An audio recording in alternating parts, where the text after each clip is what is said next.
We don't get a major crime very often in Otisville. It's just something that we don't see here. A home with torn out walls and busted doors sits just off Main Street in Otisville, where 24 hours ago, police were dealing with a gunman inside who refused to come out and surrender. We're learning new information tonight, starting with the suspect's name. He was 54-year-old James Jennings. Police say he was heavily armed and shot at police officers on the scene. They fired back, killing Jennings. Police confirmed this started as a domestic assault mid-afternoon yesterday. The victim was Jennings' girlfriend. She escaped and called police. They say she suffered serious injuries but will recover. The standoff lasted at least a few hours before the exchange of gunfire leading to Jennings' death. Otisville is a small, tight-knit community, and what happened yesterday was very out of the ordinary for most who watched. It was downright shocking for one couple who ended up with a SWAT sniper in their driveway and a bullet flying into their home. Because I was playing cards and I heard him start shooting, and I turned around, got the binoculars, and boom, we'd come through the window there. A shock to all of a sudden see a bullet come through his home. Gary Natzke was home with his wife Laura.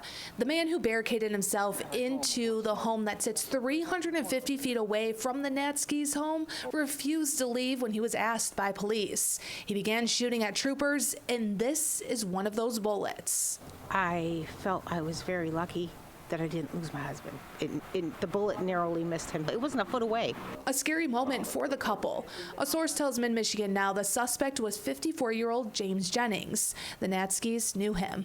It's just a real shame. I knew from the onset that James was not going to come out of his house. I knew that. I introduced myself to him. He knows me right off, and she said, "Is there a problem?" And he was a lot bigger than I was, and I said, "God, I hope not." You know, And then he started talking, and then we were friends. Gary says he sold a car to James at one point. In fact, last time I seen him, I talked to him that we actually talked.